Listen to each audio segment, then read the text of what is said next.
Nietzsche never treated love as something pure, romantic, or divine.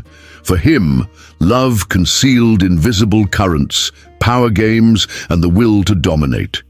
What we call true feeling could be merely a mask for darker impulses, such as possession and the need to keep the other under control. This vision deconstructs everything we were taught from an early age, that love would be surrender, harmony, refuge. But what if, in reality, it were a disguised battlefield? Imagine looking at your past relationships and seeing not tenderness, but manipulation, not partnership, but dependency, not freedom, but servitude. It would be painful, but liberating. Nietzsche forces us to this wound, to perceive that perhaps we love less for the other and more for the desire not to be alone. What if love were just a sophisticated form of slavery? This is the reflection that guides our journey. Nietzsche believed that behind almost all human gestures exists a fundamental impulse, the will to power. This concept is not just about dominating the other, but about asserting oneself, expanding oneself, imposing one's presence in the world. When we speak of love, we tend to associate it with surrender, generosity, and sacrifice, but the philosopher unveils the opposite. Love is an elegant disguise for the instinct to dominate. Think of how many times someone says, "I can't live without you." At first glance, it seems like a declaration of affection, but it actually hides a demand. You need to remain by my side so that I can continue existing. It's not about giving freedom to the other, but maintaining a comfortable prison, even if golden. Love, in this sense, is not pure donation, but a survival strategy. Nietzsche challenged 19th century romanticism precisely because he saw in it a collective trap. By idealizing love as transcendence, society covered up what was most crude and human, the need for power over the other. To love, for him, is to want to mold, to want to maintain, to want to use the other as a source of vital energy. Even gestures of affection carry a background of possession. A daily example makes this clear. When someone feels jealous, it's not because they love too much, but because they fear losing their property. Jealousy is not a sign of affection, but of insecurity regarding the dominion one believes to have. It's at this point that Nietzsche sees love not as union, but as a game of forces where each tries to establish their superiority. Love declared as unconditional also enters this paradox. To say that one loves without conditions is, in itself, a condition. It's placing upon the other the expectation to reciprocate, to remain, not to betray this invisible pact. Even when we believe we love for the other's good, we carry the desire for this well-being to return to us as reward. Nietzsche doesn't invite us to abandon love, but to strip away its illusions. He wants us to see the brutality hidden under sweet words. Love is not an ethereal paradise, but a silent battlefield. When someone says, "I love you," they're often saying, "I want you to be mine my way, on my terms." This is the first wound we need to face, realizing that perhaps we've never loved in a pure way. Love has always carried within it a tension of forces, a will to power. Recognizing this doesn't destroy love, but frees it from naivety. If love is, in fact, a mask for the will to power, the great question is, are we prepared to love without the illusion of altruism, seeing the chains we create for each other? Nietzsche saw life as a field of forces in constant dispute. Nothing we do is neutral. Nothing is simply pure. Behind the most delicate gestures and sweetest words, he always identified the pulsation of a profound instinct, the will to power.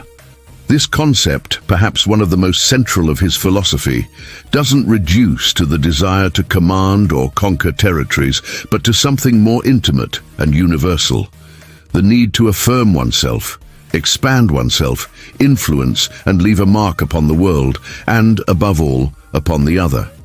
If we accept this perspective, love, this experience we learn to see as sublime, altruistic, and almost divine, loses its aura of purity and reveals another face, that of being one of the most sophisticated forms of the will to power. Love would not be, therefore, disinterested surrender, but a refined mask for the desire to control, imprison, and possess. When someone declares themselves in love, they're rarely offering freedom. On the contrary, they're asking for exclusivity. They're affirming, "I want you to be mine." Think of common relationship phrases. "I can't live without you." "You are everything to me." "Without you, I am nothing." They sound romantic, but Nietzsche invites us to listen to them more carefully. What's implicit is a request, almost an order. Stay, remain. Don't abandon me, because I depend on your presence to continue existing. Love then ceases to be pure donation and reveals itself as dependency masked as affection. It's a request for prison disguised as poetry. Nietzsche challenged the romantic tradition of his time exactly because it served as a veil. Romanticism celebrated love as transcendence, as escape from life's brutality, but the philosopher saw in this a socially necessary lie, created to sweeten what in truth is struggle and tension. To love, for him, is to desire to mold the other, is to want the other to orbit around us, to live in a way that reinforces our own vitality. Even the most tender gesture can carry this hidden instinct of dominion. Jealousy is perhaps the most visible example of this dynamic. When someone feels jealous, it's not because they love intensely, but because they fear losing what they believe they possess. Jealousy is not proof of affection, but a manifestation of insecurity before the possibility of losing power. If the other has total freedom, if they can leave whenever they want, where is our dominion? It's in this dilemma that the fundamental tension of love is revealed. We want to feel free, but at the same time, we desire to imprison. We want to be loved unconditionally, but we rarely bear to give the same freedom we demand. Nietzsche also distrusted the idea of unconditional love. At first sight, it seems an elevated and almost sacred way of feeling. But when someone says, "I love you without conditions," they're already imposing a condition, that the other remain under the shadow of this love. It's expected, even without saying, that the other reciprocate, that they don't betray this promise. Love that calls itself pure, in this sense, hides one of the greatest forms of demand. To love unconditionally can become the most sophisticated of prisons. In daily relationships, this logic is easily visible. Who has never molded their attitudes to please the other? Who has never demanded attention, asked for more presence, required subtle changes? These attitudes, which seem natural, reveal the will to power acting beneath the surface. We want the other to adapt to our rhythm, to live in a way that reinforces our own emotional security. The discourse of total surrender in reality camouflages a constant negotiation of power.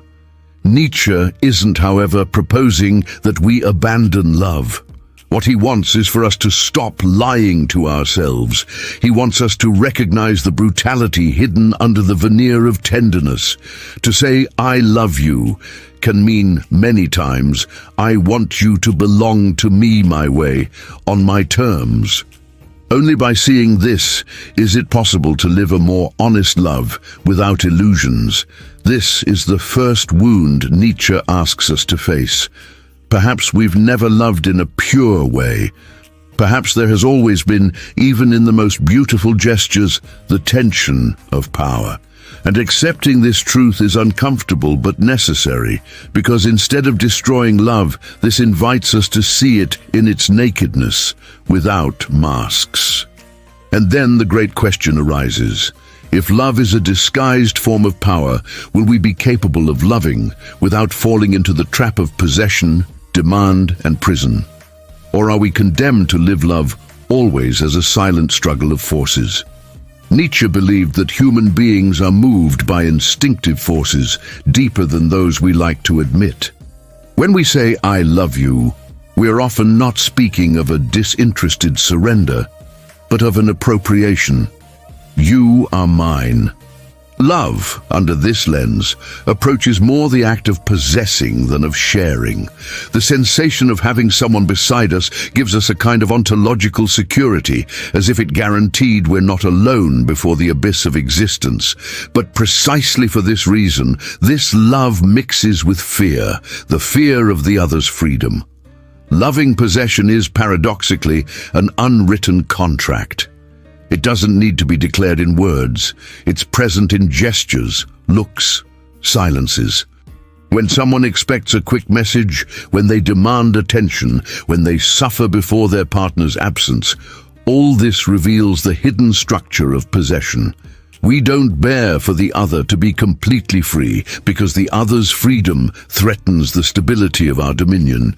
If the other can leave, if they can love another person, then the possession we believe we have dissolves like smoke.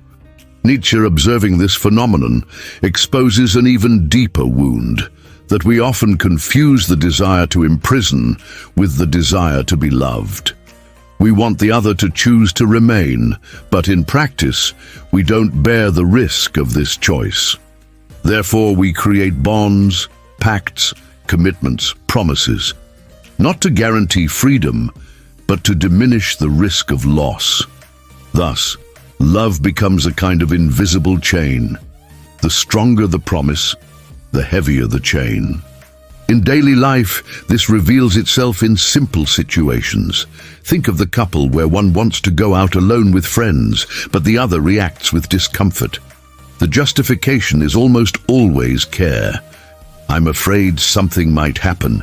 I don't like being without you. More. But behind this concern, there's also a fear of freedom. What if, during this time away, the other discovers they don't need us? What if they meet someone more interesting?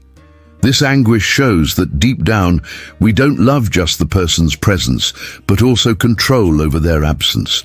Nietzsche invites us to see how difficult it is to deal with real freedom within relationships.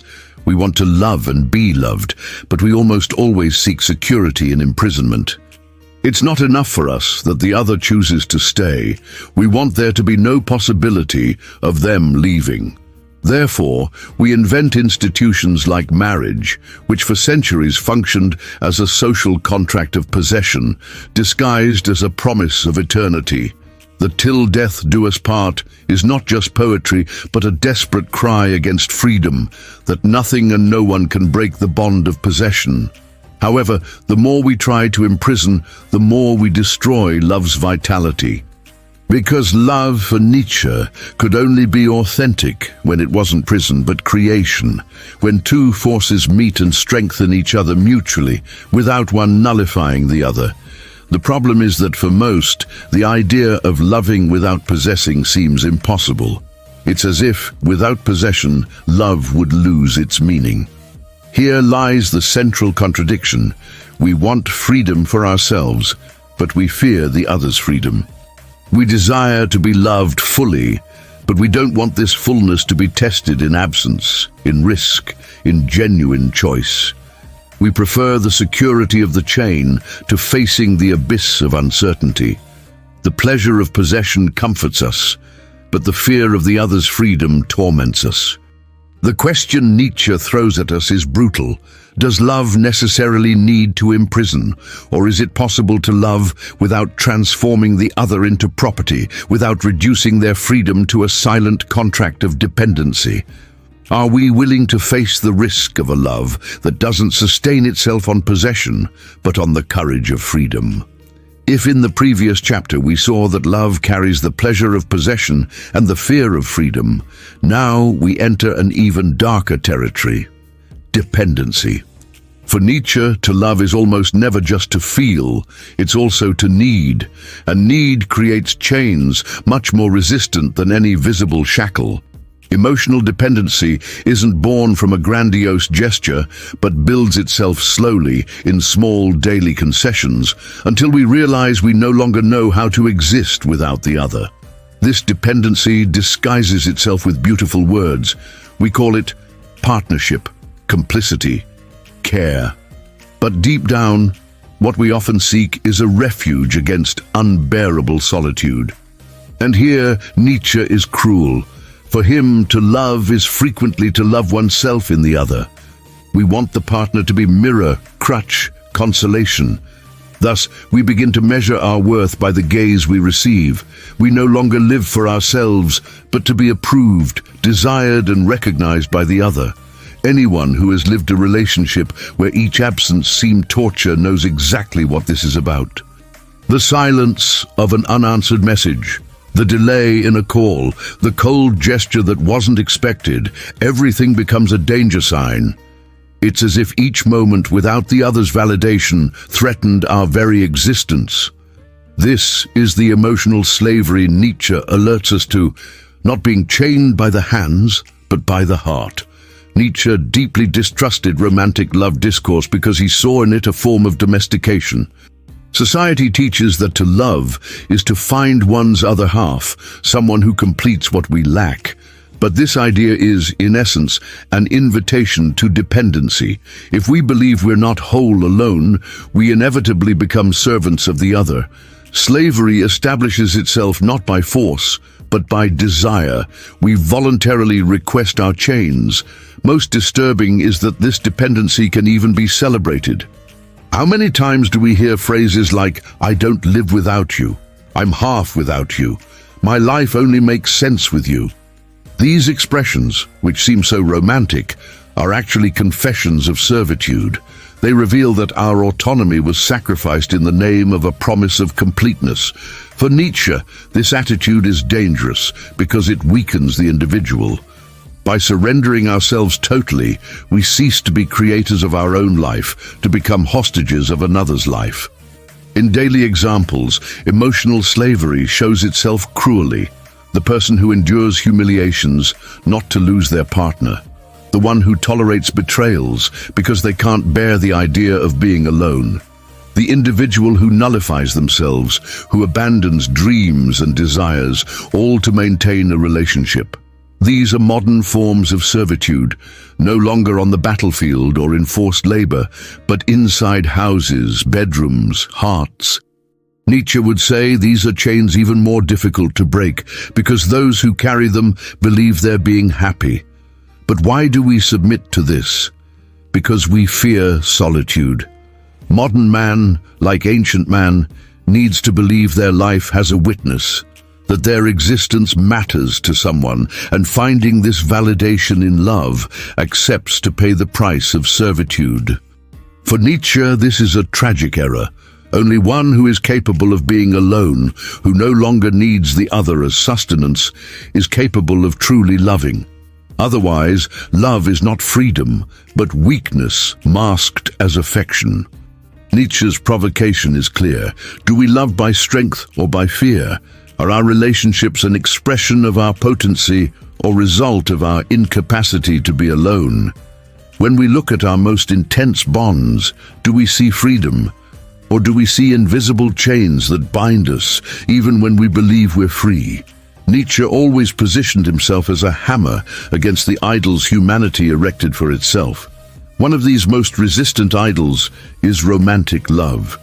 Culture, from medieval poetry to modern soap operas, insists on teaching us that love is life's highest experience, an inevitable destiny, almost earthly salvation. Without love, they say, there's no meaning. Without love, there's no completeness. But Nietzsche dismantles this enchanted castle and reveals the illusion behind it. Romantic love is not an eternal truth, but a social construction, a cultural invention destined to domesticate human instincts and make them more predictable. To understand this critique, we need to remember that love wasn't always what we know today. In ancient societies, marriages were arranged for economic, political, or family convenience. The idea that two people should unite their lives through passion is relatively recent, an invention that gained strength with literature and music. Troubadours, for example, created the image of the knight who sacrifices himself for his lady, transforming desire into devotion and possession into ideal. From then on, society began to believe that love was destiny, virtue, and meaning. Nietzsche, however, looks at this history with irony. It's not that love became more noble, but rather that we learned to mask instincts of possession and desire with beautiful words. According to him, the illusion of romantic love functions as a kind of collective drug. It sweetens life's crude reality, makes us bear solitude, pain, and finitude. When we believe there exists a soulmate, we feel we're not lost in the world's chaos, but destined to someone. This consolation, however, is just that, a consolation. It's nothing but a useful myth, a narrative created to make life less unbearable. And Nietzsche always distrusted consolations. For him, everything that serves only to sweeten existence's pain makes us weaker, more dependent, less creators of our own life. In daily relationships, this illusion shows itself practically. Many people remain in toxic bonds because they believe love conquers all, a phrase repeated like a mantra. Others lose themselves in desperate search for an ideal partner, convinced they'll only be whole when they find that missing half. This infinite search generates anguish, frustration, and resentment, but continues being fed by culture, songs, movies. Romantic love became a spectacle, a commodity sold as a promise of meaning. Nietzsche, with his implacable vision, denounces this staging as another form of slavery. But why does society insist on maintaining this illusion? Because it's functional. An individual who believes in romantic love becomes more docile, more predictable, easier to control. Those who marry, who form families, are more integrated into the system, more dedicated to stability values. Thus, the myth of love serves not only the heart, but also politics, economics, morals. Nietzsche saw in marriage and loving norms a domestication mechanism. By idealizing love, society teaches us to live within narrow boundaries, always seeking approval, always desiring to be normal. And yet, this domestication has a high price. Many sacrifice their individuality to fit the socially accepted model of love. How many abandon personal dreams to maintain a relationship? How many suffocate their deepest desires in the name of conjugal stability? How many live a mediocre life because they believe love should be eternal, even when it has already become prison? Nietzsche would say this sacrifice isn't virtue, but decadence. To love shouldn't mean weakening oneself, but within the romantic myth, it almost always means exactly that. The German philosopher saw clearly that romantic love is less about the truth of feeling, and more about the need to create a narrative for life. Modern man, without solid religion, without gods to believe in, needed to find another altar. And love became this new altar. It replaced lost faith and began giving meaning where before there was only emptiness.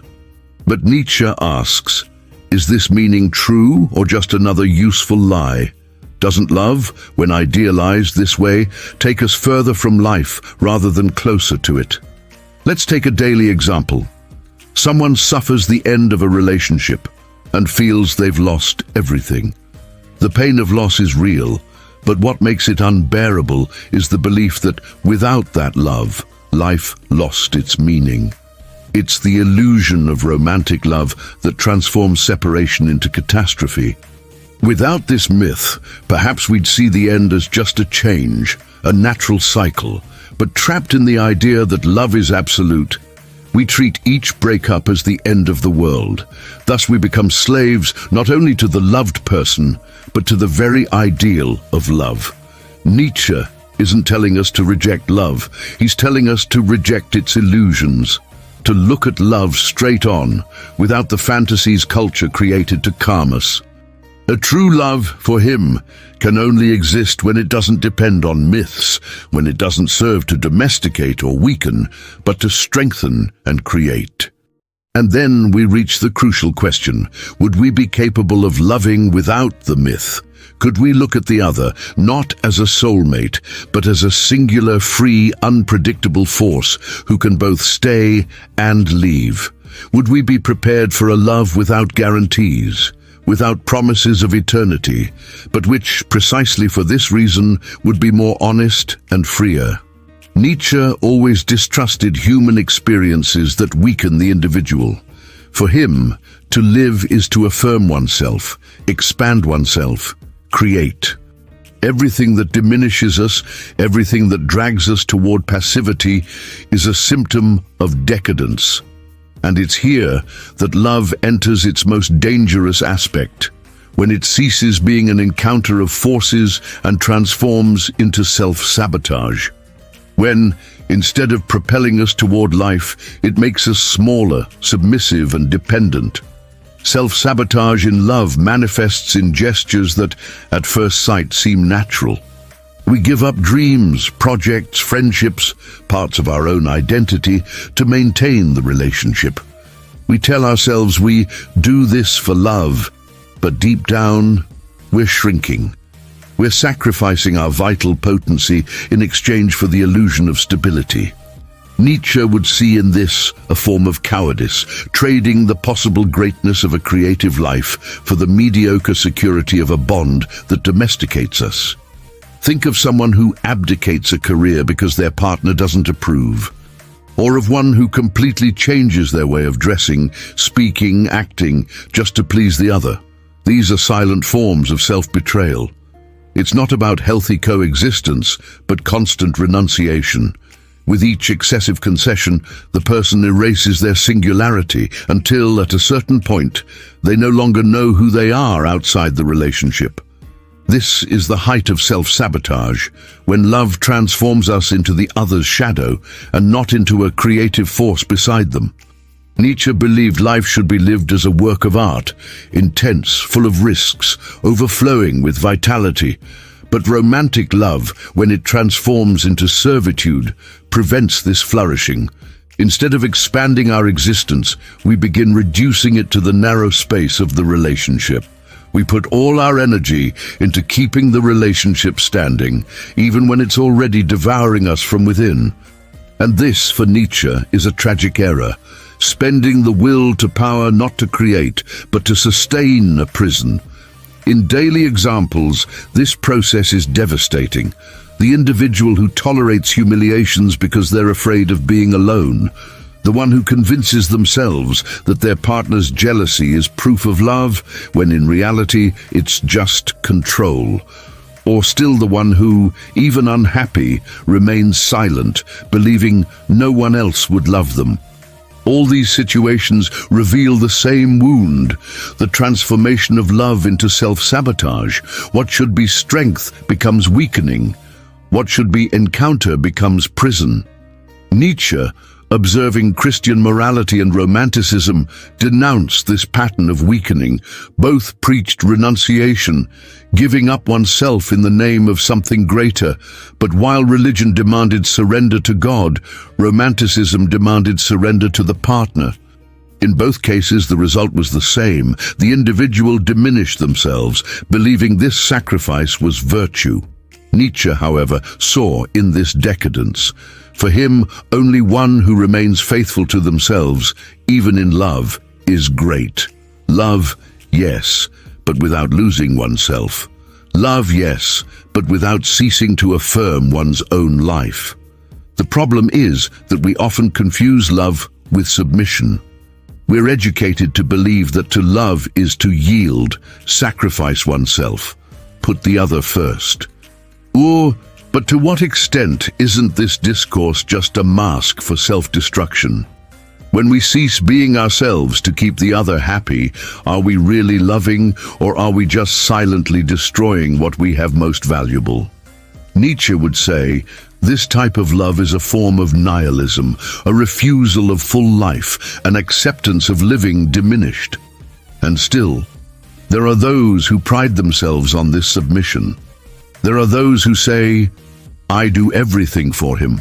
I live only for her." These phrases, celebrated as proofs of love, are, for Nietzsche, confessions of weakness. True love doesn't ask us to stop being who we are, but to be even more ourselves before the other. Everything that weakens us, everything that transforms us into shadow, isn't love, but self-sabotage. Therefore, Nietzsche's provocation is so radical. Does the love we live strengthen or destroy us?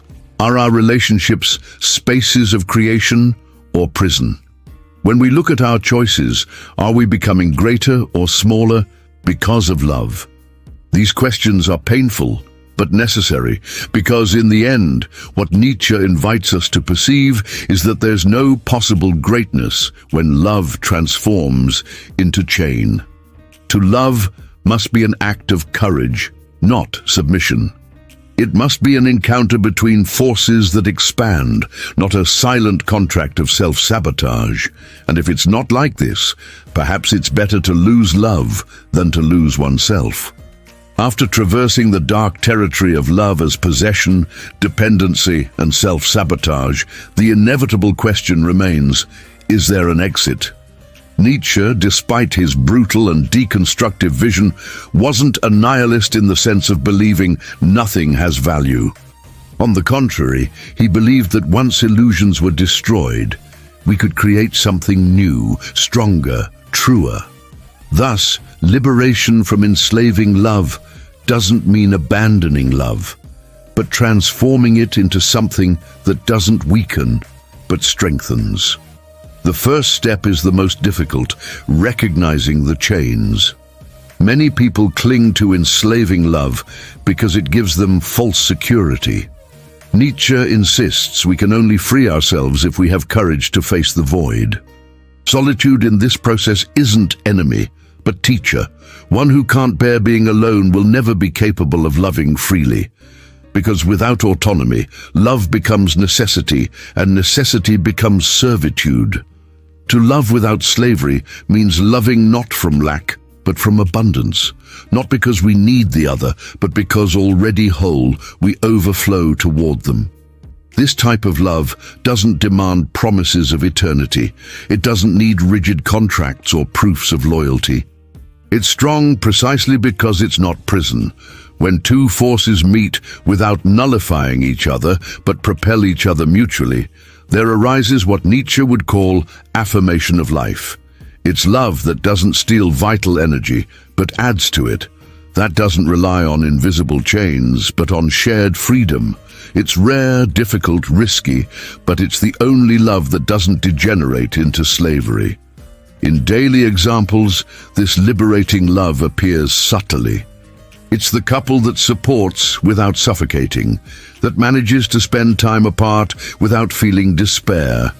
That doesn't measure love in messages answered immediately, but in spontaneous gestures. That doesn't demand forced changes, but welcomes the other as they are, allowing both to grow side by side.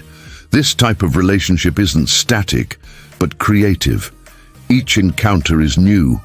Each dialogue is a space of transformation. Nietzsche believed that the superior man, the free spirit, is one who creates values instead of obeying inherited values. The same applies to love. Instead of repeating the romantic model imposed by society, with its promises of completeness, its demands of possession, and its illusions of eternity, we can create a new way of loving, more honest and freer. A love that isn't nihilism, but affirmation. But this freedom has a price. To love without slavery demands accepting the risk of loss.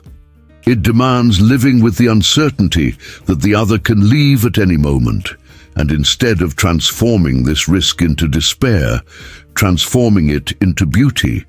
Because only what is free can be true.